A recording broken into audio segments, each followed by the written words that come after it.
What's up, guys? Welcome back to the Reddit Yu-Gi-Oh! Non-Meta Tournament. We are in round 3 of Swiss. So joining me today is my co-commentator, Grandlam. How are you feeling? I'm feeling good. Excited for today's game. Yeah, this is a pretty interesting matchup between two pretty strong players. In the red, we have Komilade playing Melffy. And on the blue, we have BCH Ninja 4 playing what we have only managed to describe as 60-card Cyberse Soup. So both of these are very strong players. Komi has been kind of a very, he's a veteran of the NMT scene. He's been playing for a long time. And he actually has won one of them in the past. I think the second one, which was in like the summer of 2016, which is a solid 5 years ago. One was Sideframe back then. So still playing annoying decks to this day. And BCS Ninja is actually someone that we know locally. Nick Natatello, can you tell me a little bit about him? Yeah, he's a pretty well-known player in our area. He has a lot of regional tops, sorry. And I think the biggest one is his Philly regional win with Goki. Right, back in I think 2018. I think he may have beat me at that regional. Nick. You and Tins, I think. Yeah. Yeah, I think so. Yeah, Nick's someone I've known for. I've met you both, you and Nick both at Philly regionals, and so really cool to see him in this tournament. Yeah, let's just jump into this replay. We're gonna have, I think, a couple ties, and then Nick is gonna win the die roll, and actually opt to go second here. So 40 versus 60. Like I said, this is a 60-card deck, and I know you worked on this deck with Nick for a bit during signups. Can you tell me a little bit about why he's blinding second? So basically, Cyberse, well, this version of Cyberse has all the generic tools to basically break fields or play through hand traps and disruptions. But you can't really make a good board going first. Right, so this is not the extra code talker kind of stuff that we've seen. No, it's not like code talkers or just pure Ignisters. Right. This basically is using a whole bunch of different extenders from different Cyberse decks together in one. Right. So the hand from Nick is going to be a Chichiat Ignister, Sign Up Optimization, which I believe is a double summon.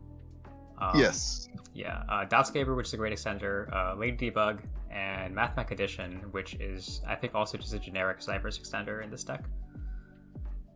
Yes. Yeah, and then in Komi's hand, we're going to have Melffy Hide and Seek, Ash, Imperm, Strike, which are just really good generics, and then Obedience Schooled.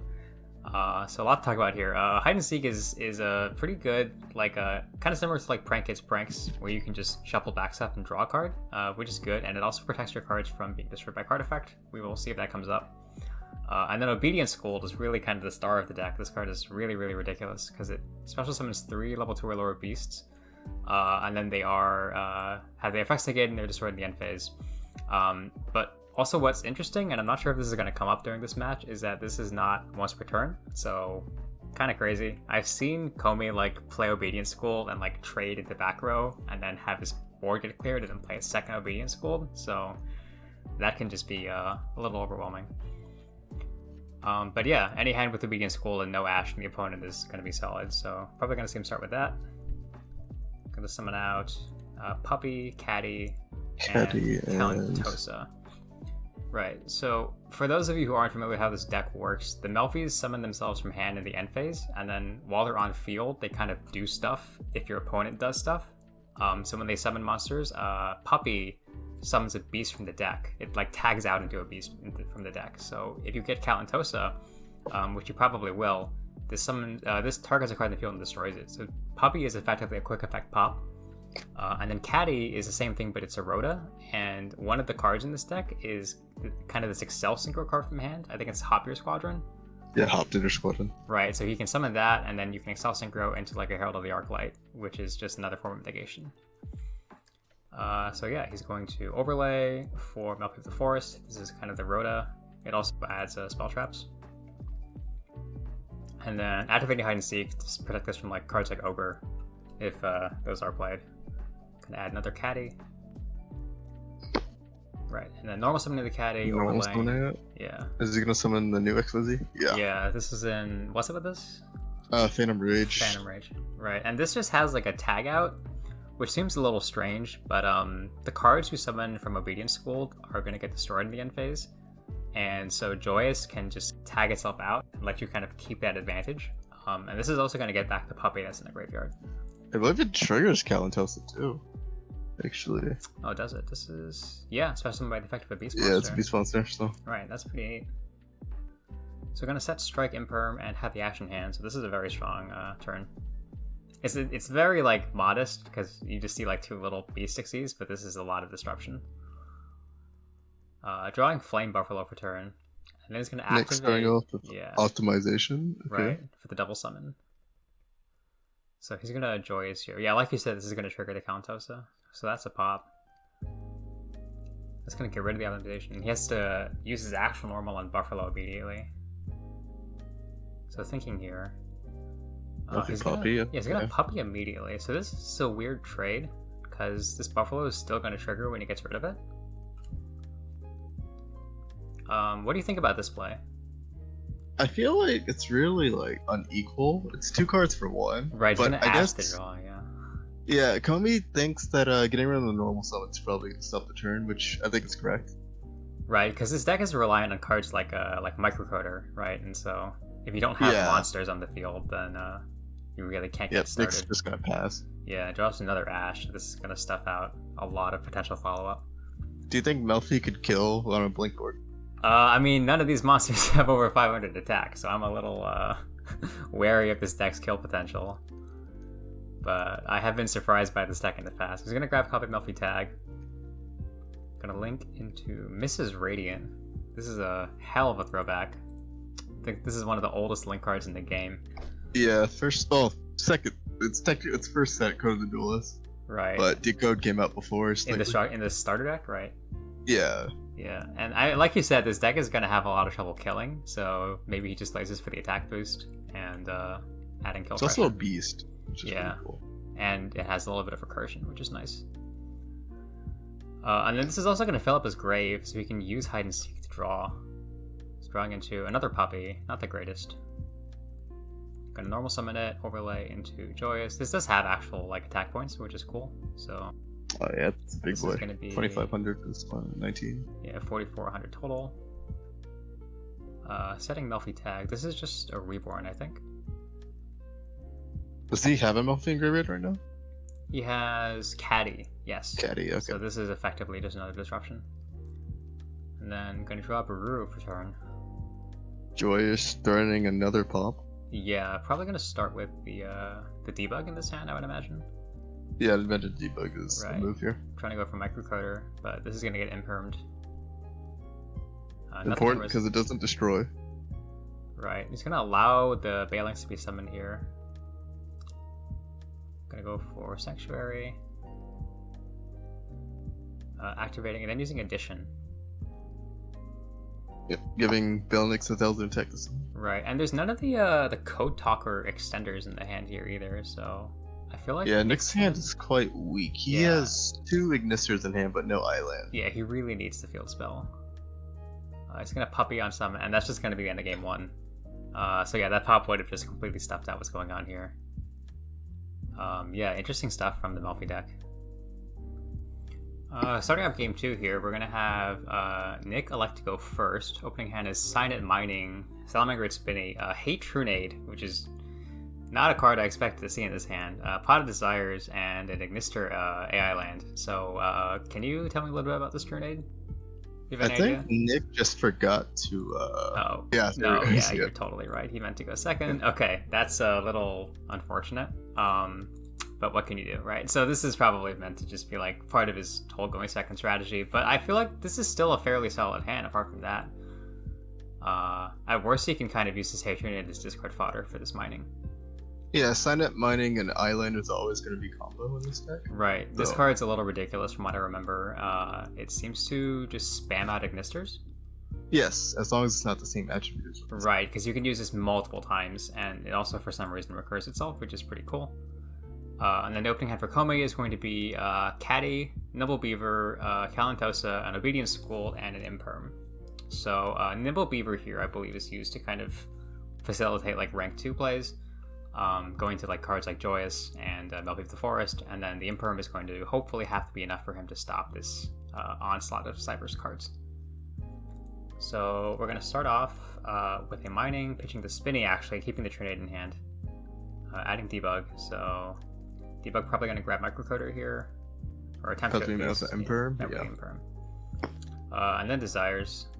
You don't typically see Desires in these types of Cyberse decks. They're typically like 40 cards and like many like moving pieces that you don't want to banish. But Nick just like playing this 60 card like soup deck with Desires. Can you tell me a little about that? There's no engine requirements in this deck, so you're free to use Desires as much as you please. Gonna draw a Chi-Chi and a Reborn off the Desires, so that seems pretty good. Especially with the Chi-Chi and the AI land already in hand. Debug probably gonna become a Bale next. Yes. Right, Bailing's here. Did not banish the Sanctuary, gotta love to see it. Gonna activate Island now, special summoning a Chi-Chi.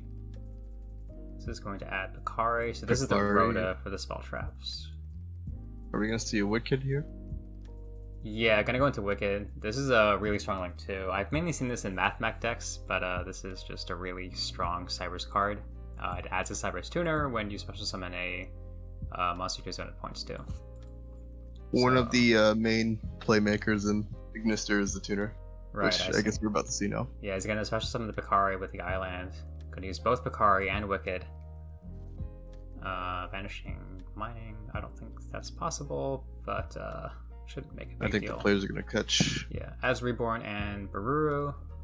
You have to banish the Cyberse monster. Yeah, okay, so they are catching it, gonna banish the Debug instead.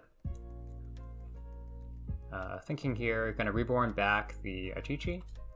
And then going into Dark Templar. So this is, I think, like the soul charge of the deck. Yes, when a monster's summoned to where he points to, you can just summon level 4 lower Ignisters from the graveyard. Right, and so he's probably going to use Island here together with Ignister to get a lot of monsters in the field. And I believe in Lightning Overdrive they have a Link 1 that kind of moves itself. So yeah, so you'll be able to summon 3 of them. Right, yeah. Time. But this tourney was before Lightning Overdrive was legal, so we will not be seeing that in this match. And summon out the Baruru. This is the Baruru coming down of the deck, right? Yes, it's also Gazelle, so what we're most likely going to see is him milling something and then summoning it back. Right. Yeah, 1 Templar, 2 green, and then he's going to send the purple one, Doyon, which seems to recur stuff. Yeah, he's going to instantly summon back the Doyon. And then Synchro buff away for Pegasus. One Pegasus. Right, and then Baruru's going to special summon. Right, he's going to be able to bring back the Doyon. Not negated this time. And then this can add back a Chi-Chi. And then linking into Kotak Inverted. This is an extender of some sort? Yes, it summons from hand. Right. And then Doyon's going to add back from graveyard. Right, there's so much recursion in this deck. It's really, really cool to see. Summoning out the Chi-Chi. And then using a huge link summon here into the big boy. Arrival Cyberse, adding this. So 3+ monsters with different attributes. He has a dark, a wind, a light, and a fire. So this is now a 4K beat stick, which is unaffected by card effects. Once per turn, you can target a monster in the field, destroy it, and if you do special summon 1 Ignister token. So yeah, I'm pretty strong. This is honestly a surprisingly underwhelming card effect for a monster that took this much investment to summon. Yeah, I think it's just to push your field, basically, for the following turn, offensive turns. Mm-hmm. But non-meta tournament decks have a really hard time dealing with it. Yeah, I mean, I know there's a fair amount of like Towers Turbo decks in the tournament. Like, you could potentially see like Mega Collapse or like Blackwing Full Armor Master in your matches. But Marine Cest is a big one. Marine Cest is another one, yeah. So some people may have equipped their side decks to have like Kaiju and whatnot to deal with this. We will see how Komi intends to deal with her rival. Is he just gonna pass on those? He's gonna just set the I think he's passing here. He's not gonna use his Monster Reborn in hand either. So is this like the desired end board if you're Nick in this scenario? Usually you want to have like Firewall with it, which he could have done if he went Transcode and Spinny, but he opted not to this time. Right. So I'm curious to see his reasoning why. Or potentially, I mean, he only had the Bailings up, so he would have had to summon the Spinny pretty early on, right? He plays 2 Bailniks, so a Chi-Chi could have became so he could have done it the second time, and then maybe like Reborn the Dark Templar and go into a Firewall or something. Yeah. But he could just be using this to make a push next turn with Hatronade. And just hoping that Komi spends so much resources trying to out this that he can just kill him on the next turn. But we'll see. Drawing a Puppy for turn. And then probably going to activate the Obedient School because it requires him to have no monsters. Summoning out Puppy, Caddy, and a Pony from the deck. This is a new one. It adds back from the graveyard. Okay. Overlaying into, okay, number 64, Ronin, Raccoon, Sendayu. Sendayu, yep. So this summons a token that copies the attack of the current attack of the monster on the field that has the highest attack. So this is just going to summon a 4K token. This doesn't have any kind of battle protection, right? No, just not. Just when Pegasus in graveyard to shuffle something back. Okay, so this is just going to immediately get rid of this towers, which Nick spent his whole turn trying to summon. Little interesting to see here. I'm going to summon a token, and then we'll see, because it isn't normal summon yet either. It's not. Yeah, he's thinking. He's just going to go to battle phase. Battle phase. So crashing the token.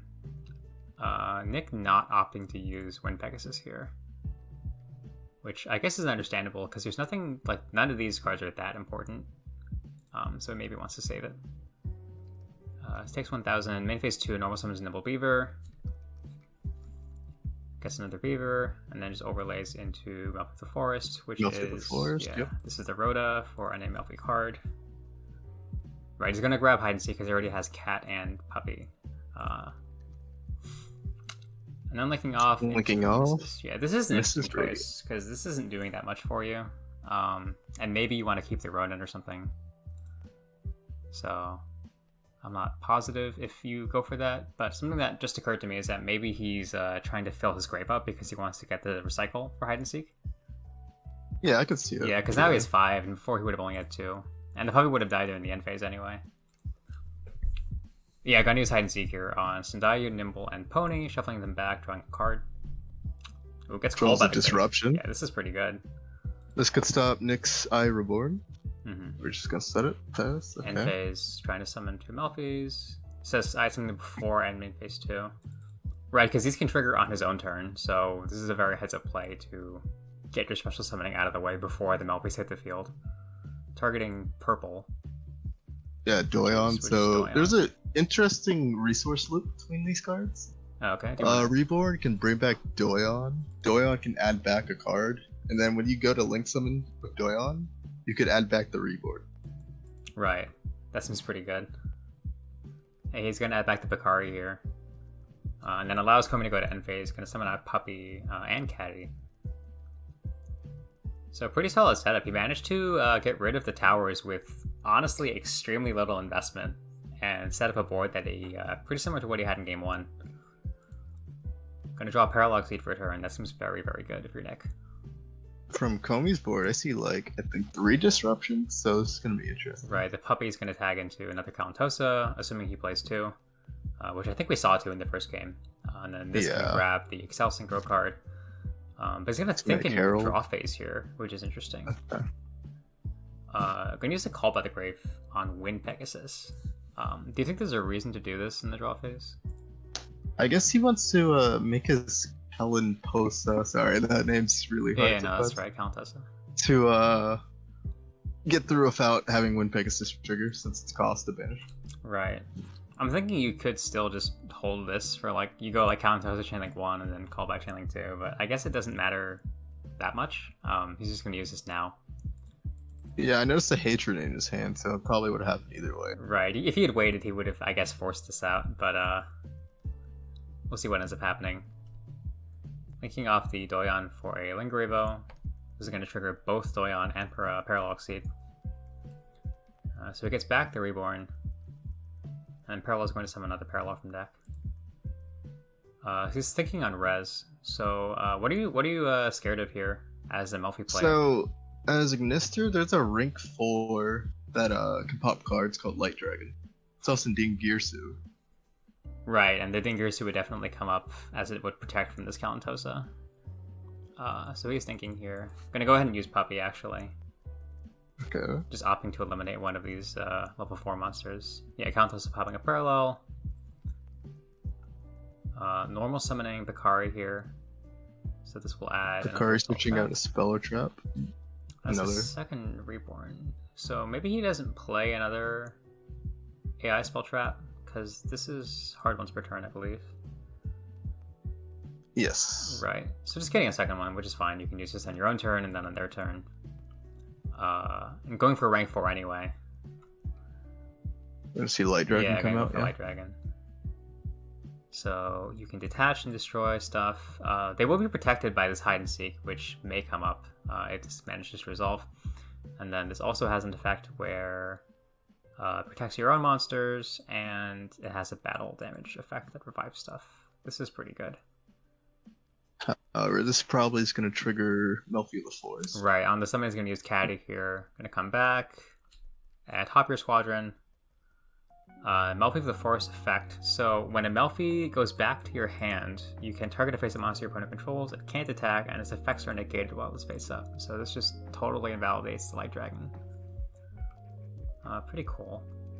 Gonna Hop Your Squadron on Resolution. This is an Excel Sinker from hand, using itself and one monster you control, and it is a tuner. So quite nice. I believe we're about to see a Herald come out. Yeah, Countess on the field not doing much, so going to go into a Herald of the Arclight, and he cannot attack over it with his Light Dragon because this can't attack.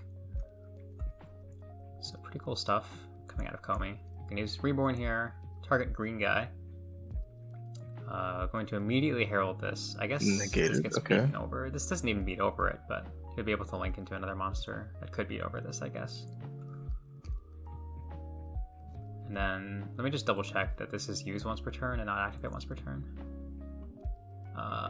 Cards. Yes, it's used once per turn. Right, okay, so he feels totally fine to just... I think at this point, Comey knows he had 2 Reborn. Not the monster Reborn, but he had 2 AI Reborn. Yeah, he added one off Picard and added one back off. Right, but because it's used, he's totally fine just arc-lighting this. Linking into Splash Mage. Let's see Splash Mage come out. Right. Targeting Spinny, bringing this back. Into a Phalanx, which will let Spinny again. And then making a Transcode Talker. So I think we're out of interruptions from Comey as well. Yeah, I believe this is the limit he can go. Right, targeting Dark Templar. So this can't revive anything, right? If it's the main monster zone? Only if it kills a monster by battle this time. So. Yeah, like touch summon a Cyberse monster. Okay, that's generic too, which is pretty cool. There's a lot. Usually you'd revive Light Dragon here. Right, thinking... Activating Reborn now. Doing math, you always hate to see your opponent say this. This is really intimidating. He can get any... Oh, he's gonna grab, actually, his opponent's Herald of the Arclight. Which he can't do, because he's Cyberse locked right now. Oh, from Splash Mage, right? Yes. Right. And I'm wondering, actually, why you do this. Maybe it just adds the Floodgate, but this won't banish anything from the field either. So, yeah, I guess he's trying to play around a hand trap. Yeah, or maybe he realizes he can't go for game. Although I feel like he could have in this scenario. I don't know if he plays cards like Update Jammer or not. But yeah, I feel like you can probably try to kill him. I'm gonna go Battle Phase. Attack into this Melffy, which I believe is 2500 defense. Yes. It should be 2500 to 23 because Transcode shouldn't boost non-killing monsters. He attacked this with Dark Templar, right? Yeah, so... With Dark Templar, yeah. Because the Transcode is actually also Earth. So this is 28. But he attacked us with the Dark Templar, so this shouldn't actually die. But I guess they didn't catch that. Yeah, he attacked, I think, with the wrong monster here. And then he's going to try to summon back with the Light Dragon. Attacking the Mrs. Radiant. I was going to mid defeat here. That's actually a pretty big catch, but I think if Nick had just attacked in a different order, then the Transcode does get rid of the Melffy, and the Dark Templar does get rid of the misses. So I think overall, this is probably still going to go to the Cyberse player. It just has to do things in a slightly different order. Yeah, I think a little unfortunate that the players didn't catch it, but these things do happen in tournaments, and you just kind of have to roll with it. Yeah, I don't think he would have gotten the Light Dragon Revive off, though, because this would have been defense mode, so there would have been no battle damage from the Transcode, but he could have gotten this... well, Transcode would be able to attack Radiant first, and I guess he needs the Transcode to kill the Melffy of the Forest, right? Well, I see what you mean, I see what you mean, yeah, because it would stop the buff. Okay, so probably going to go to Cyberse regardless. Going to game 3 here. we're gonna have the Melffy player opt to go first, unsurprisingly. Alright, Cyberse is at its strongest when it goes second, so... Right, this deck is just summons so many monsters. So the hand from Komi is going to be Solemn Strike, Ash Blossom, Puppy, Nimble Beaver, and Pony. So this definitely can just go into a rank 2, and then you can summon 2 Melffys and just pass. Which seems yeah, no good. obedient school this time. Yeah, for once. But the strike is going to be pretty good. And then from Nick, we're going to have Silent Optimization. So again, this is the double summon. Dotscaper, Monster Reborn, again, in 60 cards. Gazelle, and Flame Buffalo. So Buffalo Dotscaper is pretty good. And we will see how Komi deals with this. So going to start up with the Beaver. Probably going to overlay into Melffy of the Forest. Grabbing the Continuous spell. Yes, Hide and Seek. And then setting Strike, end phase, summoning out both Puppy and Pony. So yeah, pretty solid setup. This is, I think, a 3/4 negates, technically, if you include the Force Ash negate. and Strike, Yeah, Ash and Strike. I think Cat gets... Or sorry, Puppy gets Cat and Cat gets the Herald Summoner. Yeah, or Puppy can respond to Kalantosa. Yeah. Let's see which one he prefers. Gonna draw a Ooh, micro. a strong draw off Nick's then. Mm-hmm. No swing to the Buffalo. So we know that in game 1, he actually started with the optimization, and then he summoned the Buffalo. Whereas he's gonna do it this way instead. And in game 1, we saw Komi shotgun the Puppy to kill the Buffalo, and then Ash the draw effect. Yeah. He's using 2 cards this time to get rid of 1. But I think he's just opting to hold optimization back to withhold information. Right. Do you think it's better to just like kill the normal summon instantly, even if it's Buffalo, or do you think it's better to like wait in this scenario? That's a tough call, to be honest, because that is, what, 2 of his disruptions? So we just have 2 left? Right. Yeah. And in theory, if you can strike the summon of something that you microcoded for, it would stop the microcoder search as well. Yeah, so. It's just like the Prinked, so... Right, yeah. We'll see if that... He's going to let the Buffalo through in this case, so playing differently from game 1. I'm going to go Balinx. Search for Sanctuary, discarding probably the Dotscaper. Yep.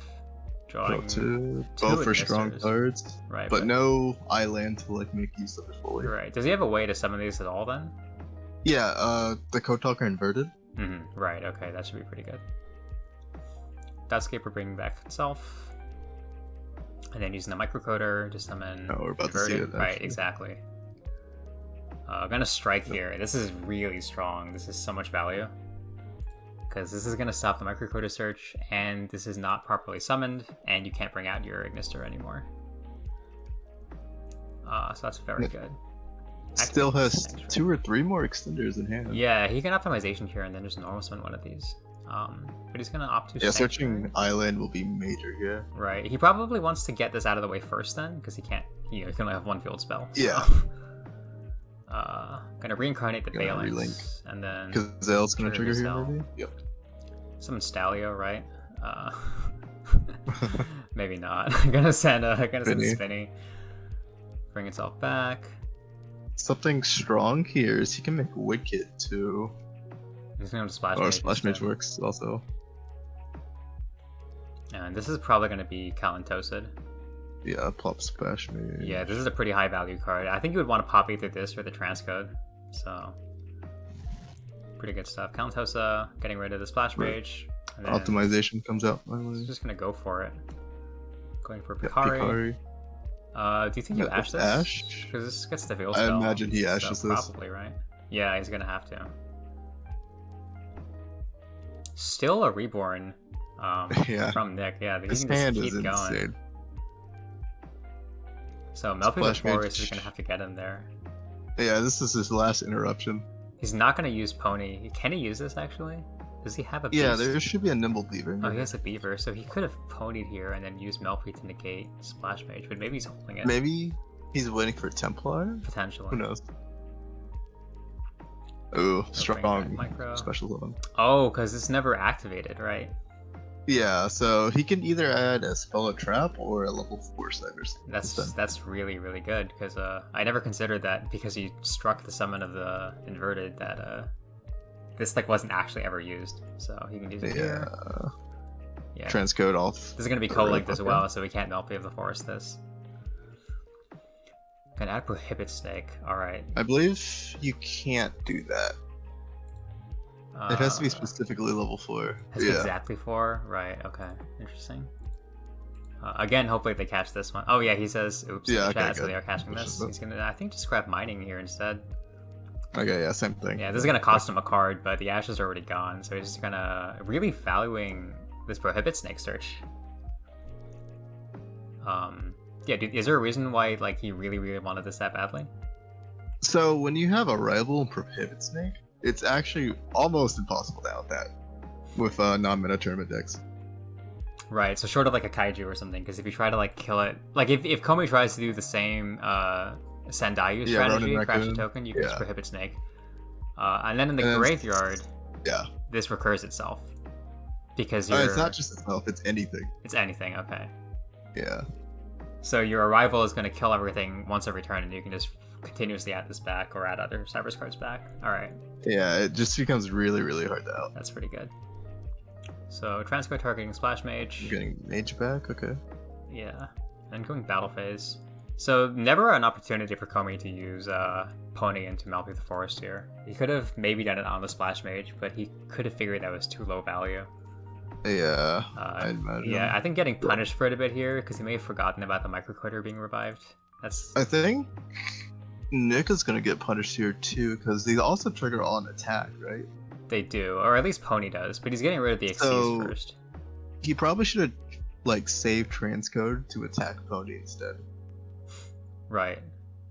I see what you mean. Because optimization's on field, so it's Armades. Right oh, this has an effect. Kodakumashi battles. Okay, that's really good. Going to attack the Count Tosa. That's a misclick. He's going to attack the Splash Mage. Pony gets Beaver here, I'm assuming? Oh yeah, so he just gets an add back for free here. So that could have been avoided. So Komi has a play next turn. Okay. Right, and then not clearing the Count Tosa because he already used all of his attacks. I go for Arrival. Oh, just Arrival off that. Interesting. Material.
Yeah, I think either Templar or Firewall definitely would have made his turn.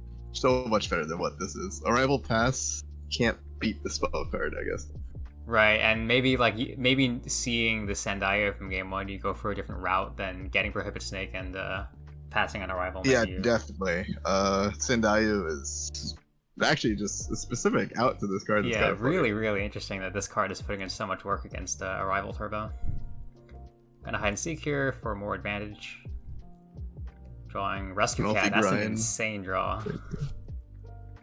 Gonna send Dio again. We get the token. 4K token. 4K. There's no prohibit snake this time, so this is gonna be outed potentially. Is the raccoon once per turn?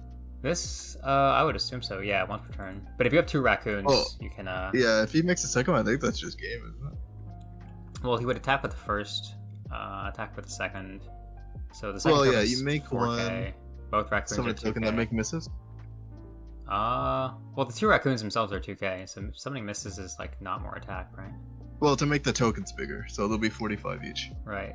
So that's 9K, 5K through the arrival, and then the misses is 19. So I think you're short 1100. But you have the rescue cat, so you're not short 1100. So maybe. Gonna go for the misses. Gonna link off the first Ronin because it's already used. And then rescue cat here. Coming down. Gonna go. Ooh. What is that? It's a level 1 tuner. These are buff tuners, actually. Okay, so probably not synchroing, maybe? What level is this token? It's level 1. I okay, believe. I don't even know if he plays the extra deck with how many of this kind of stuff, but I It's think like a nat piece or something. Yeah, maybe. I don't think he's gonna go for a nat piece in this scenario. But I'm gonna go for Link 4 here. Oh, Link 5. Okay. I think he's just flexing at this point. So the misses is 2, and then 3, 4, and then this is going to be 5. You can link summon this with your opponent's unaffected monsters because it's not a card effect that you're summoning this through. So just getting rid of this rival and summoning out this Underworld Goddess. Yeah, this is not a card you really see in the current meta, but in NMP this has been pretty popular for the Swarmy decks. Especially anything that makes like IP. So that's just gonna clear this. And there's also a huge flex at the same time, using the link as link material. I don't think this is game. Yeah, this is 78 on board, I think. 73, right? Because this is 3K, this is 4K. Oh, yeah, 4K, sorry. Yeah, 73, so this is yeah. 73 direct, but Nick on no cards pretty much. Yeah, one Cyberse card could get him back in, though. Like, Doyon, Picari. Right. Just gotta see it. Can he out this, or...? This is just unaffected by anything that target. Oh, so Firewall outs this. Yeah. Yeah, then... but this Floodgate... Oh, it has a graveyard. Yeah, this Floodgate's a lot of the revives, so I don't know how much you can really accomplish here. Gonna hit the crazy card. Gonna draw Gachiri. Gachari is not it. Is not it? Because this needs you to have an effect monster. Okay. Yeah, that's gonna be the end of the duel. BCH Ninja scooping here after a rival Cyberse kind of lets him down this match. Yeah, Kami taking it 2-1, showing his victory. Yeah, dominating. Really interesting Melffy showcase here, just kind of swarming and being like surprisingly resilient in the face of like these gigantic Cyberse monsters.